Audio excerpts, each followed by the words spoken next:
Kenapa dia harus inkarnasi, Kak? Kenapa dia nggak langsung aja kayak waktu ketemu Abraham dalam rupa manusia dewasa? Kenapa nggak seperti waktu dia ketemu dengan Yakub, ya, dalam manusia dewasa? Kenapa nggak gitu? Supaya apa? Dia dapat merasakan juga kodrat kemanusiaan dengan cara dia menjadi sama seperti kita. Dia mengalahkan dosa dalam daging, mengalahkan dosa dalam kodrat manusia. Itu loh, dia dimampukan. Makanya dia haus, dia lapar. Dia punya semua kelemahan kita, namun dia tidak berbuat dosa. Itu termasuk dia menyusu. Jadi anak-anak itu dikatakan menjadi sama seperti. Keilahian jelas berbeda dengan kemanusiaannya. Karena orang Kristen juga tahu Yesus itu memiliki dua kodrat. Kolose 2 ayat 9. Dalam jasmaninya berdiam seluruh kepenuhan keilahian. Jadi dia sepenuhnya manusia. Sepenuhnya manusia gimana? Ya dilahirkan. Ya dilahirkan.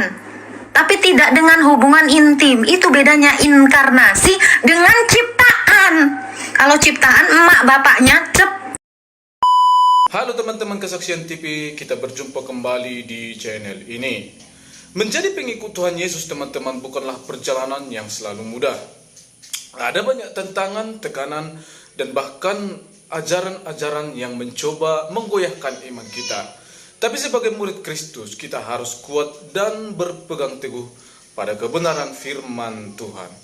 Jangan mudah goyah teman-teman oleh ajaran seberang yang menyesatkan. Mari kita renungkan bersama bagaimana kita tetap teguh dalam iman dengan menyaksikan video berikut ini. Dari Islam Kristen, Pak. Islam. Yes. Silakan. Ini saya mau tanya ya. Yesus itu siapa? Allah dan manusia. Roh Kudus itu siapa? Allah. Bapak itu siapa? Allah. Berarti bapaknya 3. Yang kamu Allah sembah tiga. siapa? Allah jati. Berarti bapaknya 3, gitu. Yang kamu sembah siapa? Allah Tritunggal, Bapa, Firman, dan Roh. Udah selesai. Tritunggal, 3 dalam 1 tuh. Bapa, Firman, yang adalah Yesus, dan Roh Kudus, 3 dalam 1. Firman itu bukannya perkataan ya? Ya, Apakah perkataan itu, misalnya saya mengeluarkan perkataan, apakah perkataan itu saya? iyalah. Masa perkataanmu bukan manusia? Saya bicara dengan siapa ini? Ya beda lah. Saya bicara dengan siapa ini? Ya dengan saya, manusia lah. Ya siapa ini? Ya siapa ininya manusia? Saya bicara dengan siapa? Ferry. Ya udah. Orang mau aja Ferry, kok bilang kok? Apakah perkataan saya adalah Ferry? Ya itu barusan kau jawab. Tidak. Mana rasanya tidak? Udah dijawab. Saya bicara dengan siapa? Ferry. Tadi kau bilang perkataanmu bukan Ferry. Gimana? Jadi, Os ini bukan wanita sembarangan. Kamu harus cerdas, ya. Ini apologet Kristen yang cerdas ini. Ini muji-muji nih gara-gara nggak dapat kata Musa dan Taurat nih, ketahuan. Nah, ini yang dikatakan Pak Prof. Ini Islam sopan, Kristen curiga ini. ini dia ini. Jangan gitulah. Islam sopan. Ya ini perlu dicatat ya oleh siapapun mau diskusi dengan Agatha ini harus cerdas. Harus siapkan data. Iya dong. Kita nggak bisa diskusi tanpa data. Ya, saya bisa bertanya tidak? Taurat kemana?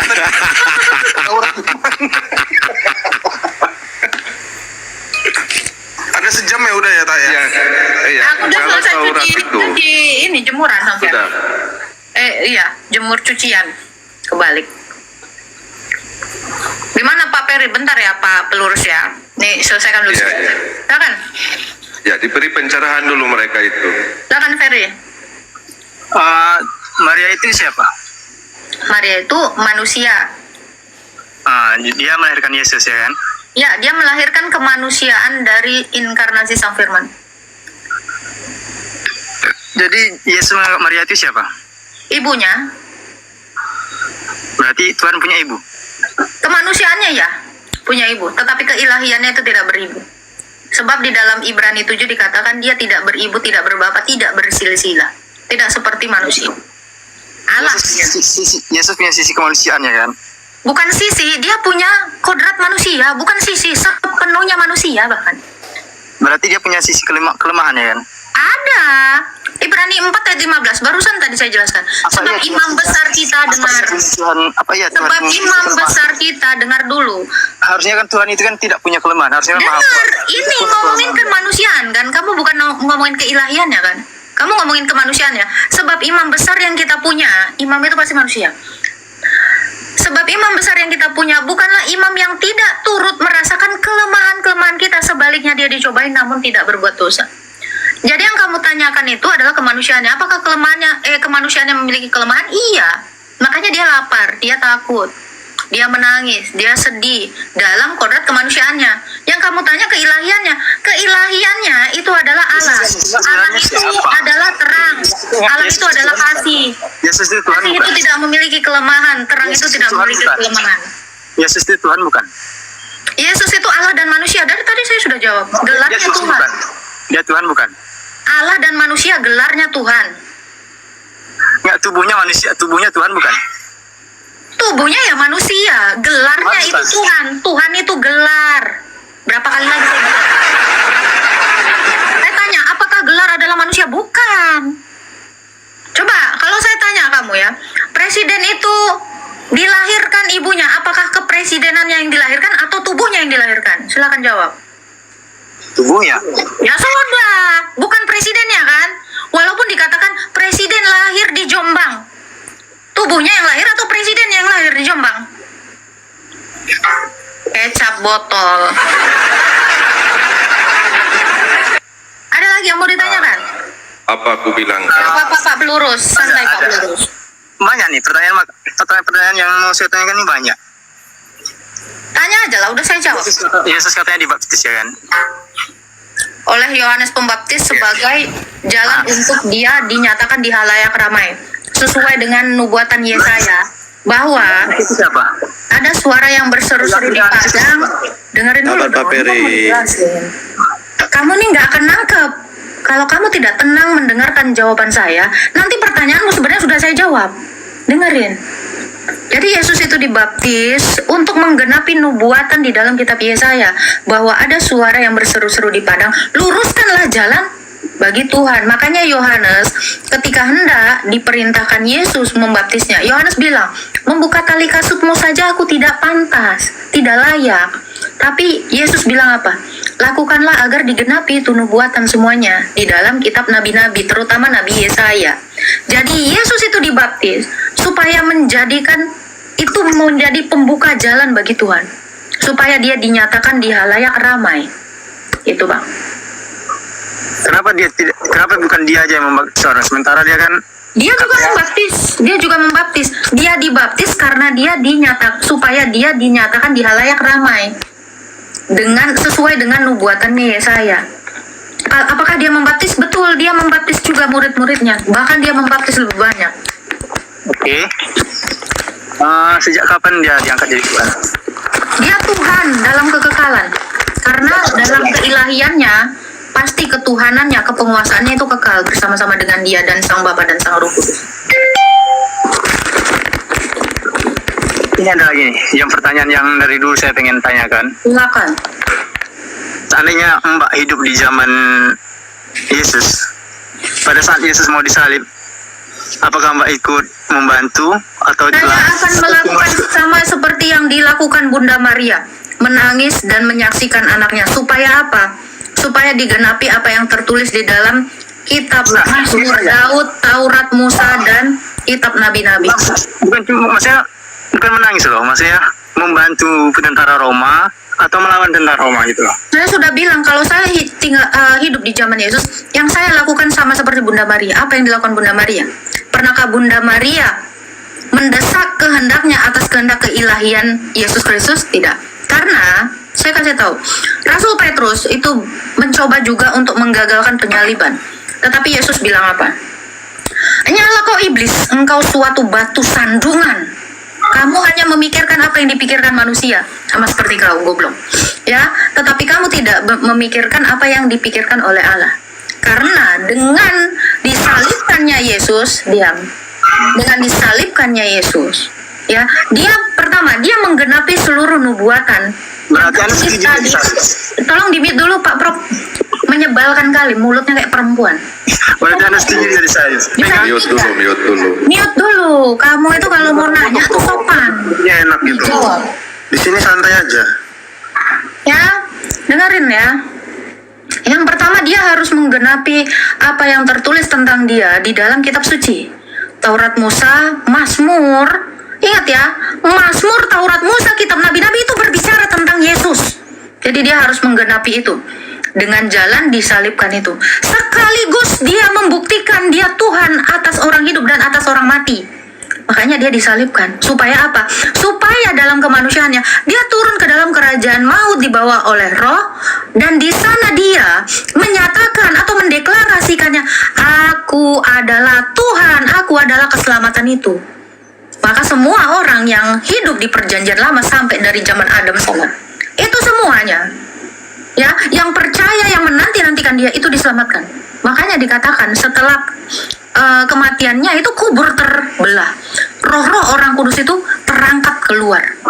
Ini perasaan gue yang teriak-teriak yang dapat koin Pak Ladu, bukan sama pemetai. Lanjut tos. Jadi kenapa Tuhan Yesus itu harus disalibkan, harus demikian? Ya, supaya dia membuktikan dia adalah Tuhan atas orang hidup dan orang mati. Yang kedua, dia menggenapi seluruh nubuatan. Bisa disalib dulu Jadi ya. kalau saya dalam keadaan di zamannya Tuhan Yesus saat itu, yang pertama sekali saya bersukacita. Yang kedua, apa yang dilakukan Bunda Maria, seperti itulah yang saya rasakan, yang saya lakukan. Kenapa? Sekalipun saya berusaha memberontak seperti Petrus, toh Petrus juga berbuat apa-apa. Semua murid-muridnya juga tidak bisa berbuat apa-apa. Kenapa? Karena itu adalah kehendak Allah. Kehendak Allah itu di atas dari kehendak manusia. Itu Bang. Silakan. Mau bertanya apa lagi? Dibuka aja mute-nya Bang. Lanjut lagi Peri, ayo Peri. Semangat Peri, ayo Peri. Host lagi menyala ini. Menyala. Ayo. Host jelaskan terus host. Rezeki kita akan tertukar.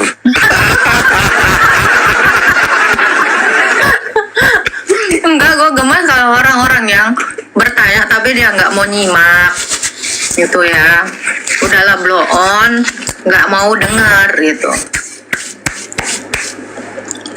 Silakan. Ayo Peri, tanya terus Peri. Ayo Peri, semangat Peri. Ya. Semakin kamu bertanya berhamburan koin ini, ayo. Iya. Pak Ladu sing ini. Silakan. Habis pertanyaanmu, habis. Habis. Apa? Nanya aja terus. Sudah habis pelurunya. Kata dia banyak tadi pertanyaannya, tanyalah. Ayo Per, saya lanjut Per. Pelurus kenapa jadi sok baik ini pelurus? Iya, itu makanya saya bilang Pak Prof itu. Islam sopan, Kristen curiga. Tahu-tahu di report pula ya kan Pak Prof. Kita masih nunggu dalilnya Pak Pelurus ya tadi ya teman-temannya. Dalil apa lagi? Oh, udah temu? Tadi alasannya Dalil kerja. Taurat. Ya, jadi saya jelaskan sekali lagi ya. Bahwa Al-Quran itu menjelaskan peristiwa-peristiwa yang dilakukan Nabi Musa. Ya, ketika Nabi Musa bermunajat kepada Allah selama 40 hari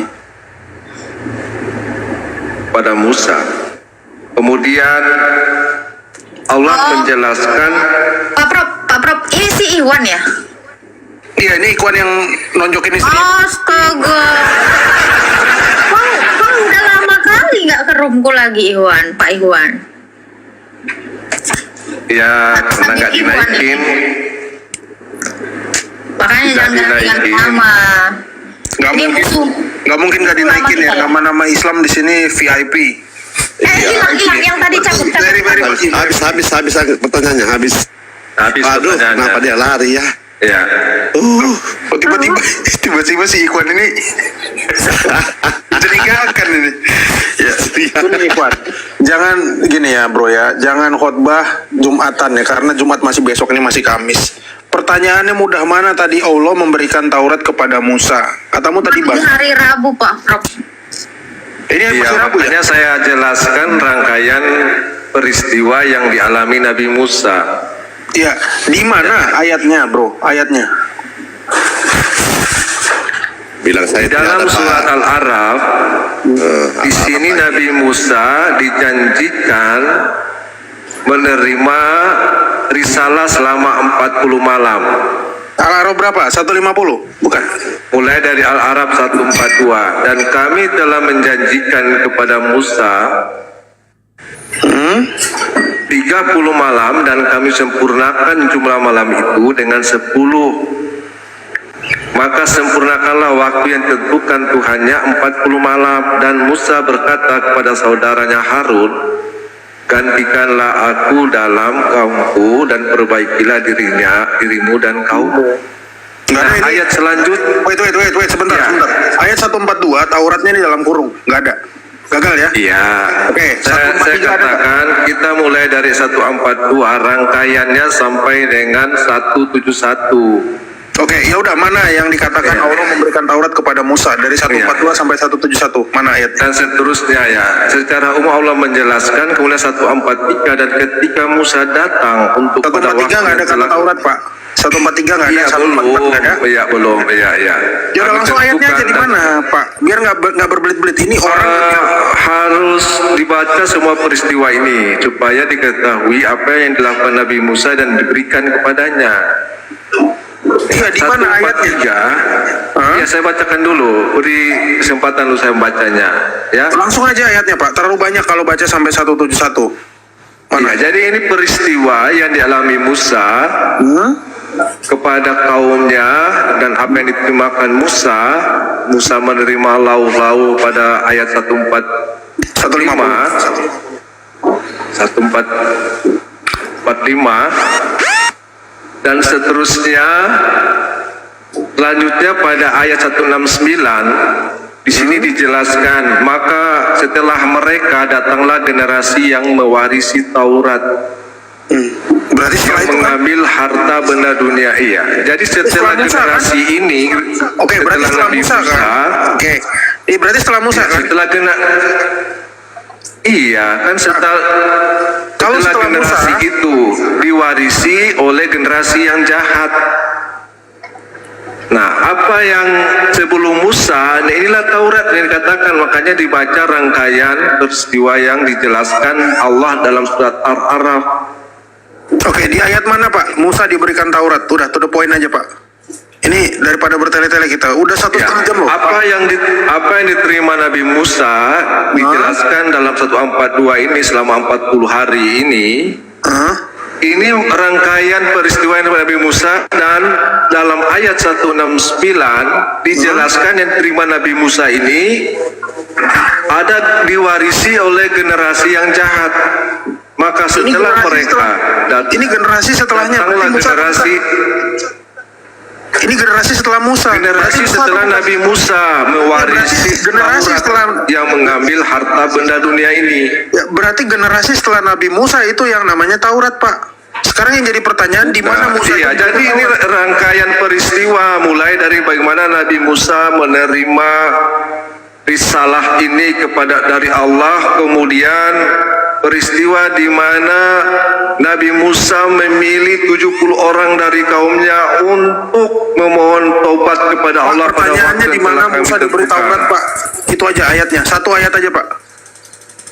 Dari tadi kita udah nanya ini, udah dari Al-Araf 2 jam yang lalu. 142, 143, ya apa yang diterima Nabi Musa ini kemudian diwarisi oleh generasi yang jahat. Maka setelah mereka datanglah generasi yang mewarisi Taurat yang mengambil harta benda dunia ini. Ya, apa yang diterima Nabi Musa ini kemudian diwarisi oleh generasi yang jahat. Maka setelah mereka datanglah generasi yang mewarisi Taurat yang mengambil harta benda dunia ini. Ya, apa yang diterima Nabi Musa ini kemudian diwarisi oleh generasi yang jahat. Maka setelah mereka datanglah generasi yang Di surat Al-Araf tadi saya katakan, Al-Araf 169. Mana disebutkan apa? Musa diberikan Taurat nggak? Coba bacakan. Di apa yang diterima Nabi Musa di atas Nggak ada kata Musa. 143 itu Di dalam- kemudian diwarisi oleh generasi yang jahat. Aduh, malah khotbah lagi nih. Di ayat 169 juga tidak ada kata Musa, Pak. Jadi Bapak jangan berasumsi. Di dalam ayat 142 tidak ada kata Taurat. Bapak jangan menambah asumsi lagi. Yang jadi pertanyaan, di mana Musa menerima Taurat, itu aja, kasih ayatnya. Ya makanya dibaca seluruh rangkaian ayat yang mulai dari 142 ini saya Nah, katakan. udah lagi dibaca. Yang mana, Pak? Yang mana? Di sini Nabi Musa mulai menerima risalah selama 40 malam dan Namanya apa? seterusnya. Nama risalahnya apa? Ya, nama risalahnya kemudian dijelaskan, maka setelah mereka datanglah generasi yang Nama risalahnya mewarisi apa? Taurat itu. Nama risalahnya apa? Hah? Taurat 169. 169 ini berbicara setelah Musa, Pak. Iya. Setelah ini Katamu rangkaian tadi dari Musa yang di yang atas. Hah? 166. Maka setelah mereka bersikap sombong 166 nggak ada kata Taurat dan Musa, Pak. Iya, ini rangkaian mereka. Allah menceritakan Bani Israel itu bersikap sombong. Berbelit-belit. Buang kotak, ganti yang lain aja deh. Udah, Pak. Bawahnya aja yang gede, isinya kagak ada. Ya, saya sholat zuhur dulu ya. Berdoa kepada Ibrahim, Ismail, Ishak dan Yakub. Sembah batu, Pak. Mau turun dia mau kabur nih. Ibrahimnya Nah, beda. kan turun kan? Nggak diturunin lo ya? Nggak diturunin ya? Nggak ada Nggak ada yang turunin kita nggak ada yang turunin. kegedean tol. Iwan mah dari dulu kayak gitu memang. Itu musuh lama ya Pak Prop ya. Nggak masuk kategori musuh juga itu. Sama kayak dia itu. Nggak jelas. Rame-rame. Darahnya Maria dari dagingnya Maria. Dia dihidupi dari darah dan daging Maria, mendapatkan bagian yang sama dengan keadaan mereka supaya dia itu bisa mati, blok otok. Baca. Anak-anak dari darah dan daging, bukan dari tanah dibilang. Lu juga dari darah dan daging, mak lu. Bukan dari tanah. Sejak kapan sih lu jadi manusia? Kayak baru berotak hari ini.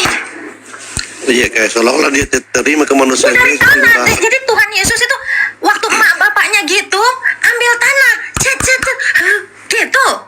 Wah. Dari darah dan daging. Lu baca aja, nggak usah dieksegese, nggak usah diinin, nggak usah dinarasikan yang aneh-aneh. Baca lurus aja, agak jelas lu. Ya, di Alkitab ya Pak Prof ada ya dikatakan ya. Berbahagialah ibu-ibu yang menyusui, dikatakan di situ. Kenapa? Karena Yesus juga menyusu. Ibu-ibu yang menyusui, bukan Yesus yang menyusui. Ingat ya, bahasanya aja kagak jelas dia Pak Prof. Di mana itu dalilnya Pak Prof? Di Matius. Nih, dibilang dah. Susah. Silakan tapadol Pak Prof dibacain.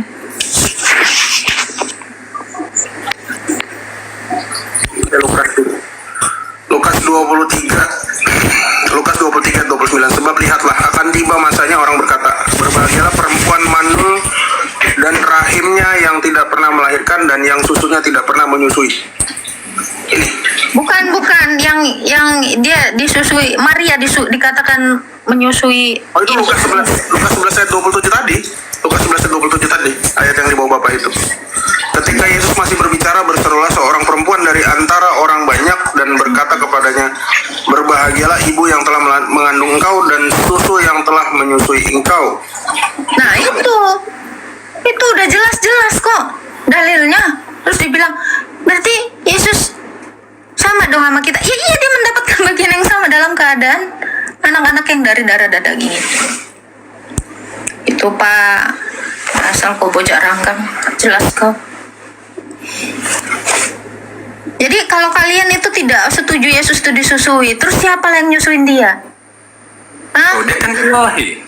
Dia bisa yang dikasih air saja dia bisa hidup. ASI itu bukan keilahiannya, kemanusiaannya. Makanya dia itu mendapat, dengarkan dulu Bang. Seharusnya pertanyaanmu dari awal adalah kenapa dia nggak langsung aja jadi laki-laki dewasa gitu, berteofani langsung? Kenapa harus inkarnasi?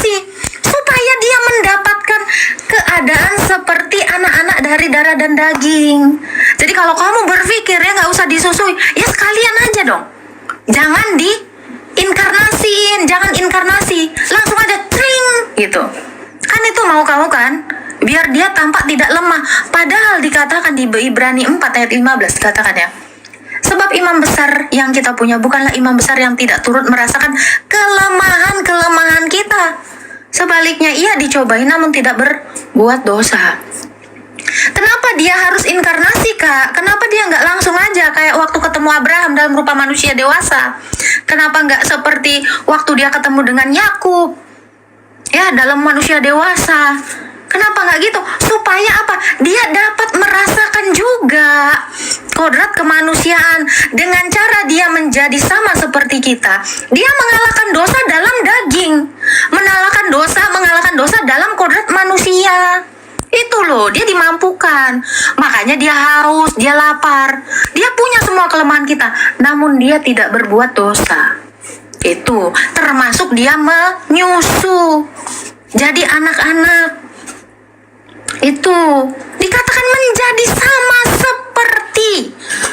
Keilahian jelas berbeda dengan kemanusiaannya. Karena orang Kristen juga tahu Yesus itu memiliki 2 kodrat. Kolose 2 ayat 9. Dalam jasmaninya berdiam seluruh kepenuhan keilahian. Jadi dia sepenuhnya manusia. Sepenuhnya manusia gimana? Ya dilahirkan. Ya dilahirkan. Tapi tidak dengan hubungan intim. Itu bedanya inkarnasi dengan ciptaan. Kalau ciptaan emak bapaknya nancep itu sel telur dengan sel sperma itu. Tapi dia inkarnasi masuk ke dalam daging.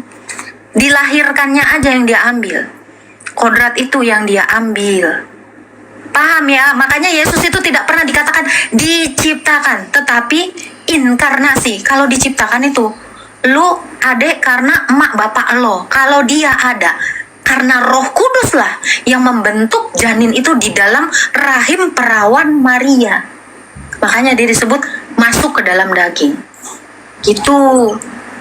Jadi lo kalau nggak paham juga inkarnasi, mendingan nanya, jangan asumsi kosong, oke? Saya pikir bukan asumsi kosong, karena secara ilmiah seorang perawan itu tidak akan menghasilkan air susu. Makanya dia inkarnasi. Loh, bang ini bunting bang. Secara ilmiah wanita yang hamil itu memproduksi asinya. Dia perawan. Kok tanya dokter? Kalau kau belum pernah ke dokter, ke SPOG kalau bisa. Secara ilmiah, perempuan yang hamil itu langsung memproduksi apa? ASI, Bang. Dari umur 7 bulan kandungannya. Lu punya bini kagak? Tanya bini lu. Persetubuhan, beda. Bukan, kita nggak nanya persetubuhan, Pak. Papa yang air susu ini Diam Pak Lado. Ya, ASI itu ada karena kehamilan. Tuhan itu sudah membuat itu sedemikian rupa. Makanya payudara wanita itu berfungsi apa? Untuk memberi makan anak bayinya. Jadi bukan karena persetubuhan ada tete. Gua juga misalnya udah sedewasa ini bersetubuh. Kalau gua nggak hamil, gua nggak punya air susu. Boon. Otak lu nggak usah ngomongin ilmiah di sini. Secara dokter juga gue bisa jelasin itu. Bagaimana caranya ASI itu diproduksi seorang ibu hamil, bukan ibu perawan. Ya, lu tanya dulu sama mak lo. Lihat perempuan-perempuan yang mandul sana, yang udah bersetubuh, tapi dia tidak hamil. Bisakah dia memproduksi air susu ASI? Nggak bisa, cuy. Tapi kalau seorang perempuan itu sudah naturalnya dia akan memproduksi ASI. Dah lu belajar dulu sono. Lu jangan ngomongin ilmiah, ngomongin dokter sama gue.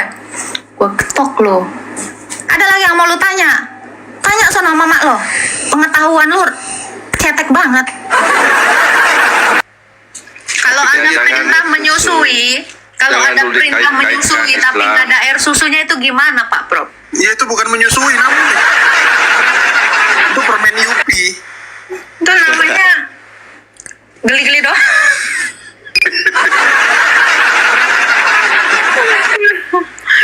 Aduh. nih botol. Belajar biologi nggak sih kau?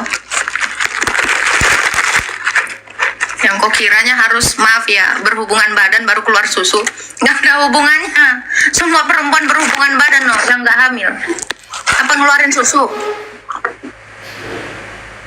Masalahnya di situ Maria masih perawan. Dia mengandung nggak bloon? Ya tapi dia perawan. Ibu hamil yang nggak ditanya perawannya. Ibu hamil itu mengandung.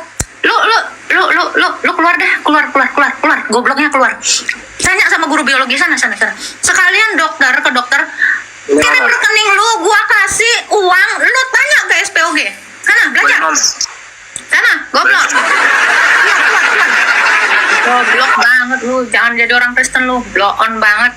Masuk Islam aja sana. Norak, bikin malu. Masalahnya perawat, ini ibu mengandung. Makanya Maria tuh dikatakan mengandung. Halo. Lanjut Pak. Nah, gini, baiklah kita menciptakan manusia menurut rupa dan gambar kita. Kata kita itu siapa itu? Salah, yang benar kau baca.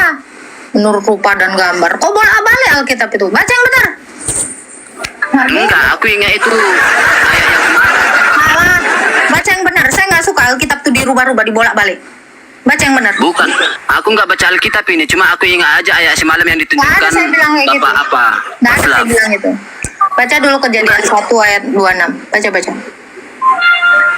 Aku nggak punya Alkitab di sini. Ya, kau Aku di googling luar. aja, kau googling. Minimal baca dulu yang benar biar kau pun pahamnya yang benar. Gitu loh, Michael Rosit. Baca dulu. Kejadian 1 ayat 26.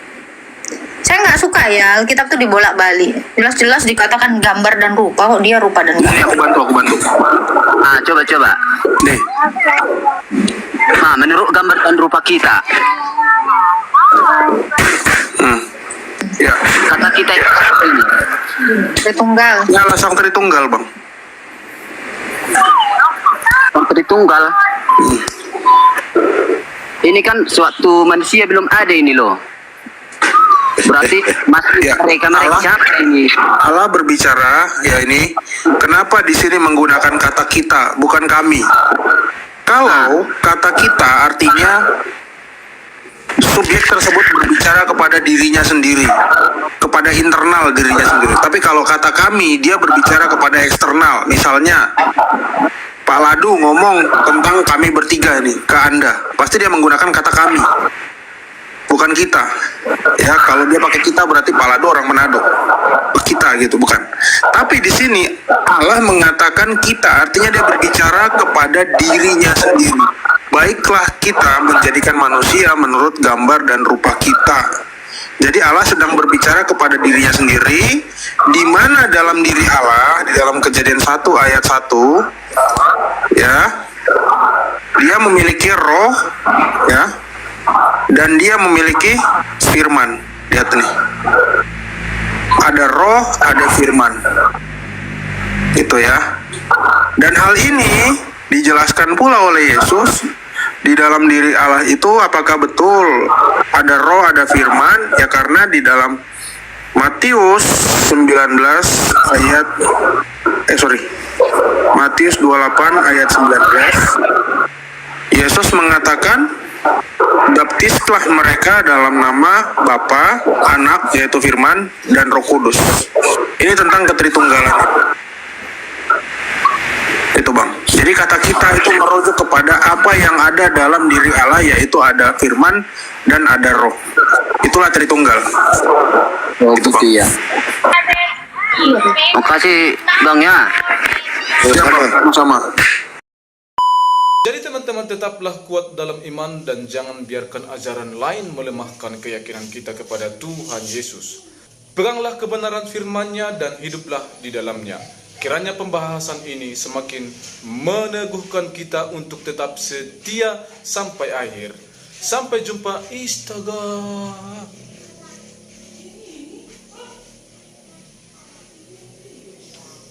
Peganglah kebenaran firman-Nya dan hiduplah di dalamnya. Kiranya pembahasan ini semakin meneguhkan kita untuk tetap setia sampai akhir dan Sampai jumpa di video berikutnya. Tuhan Yesus memberkati.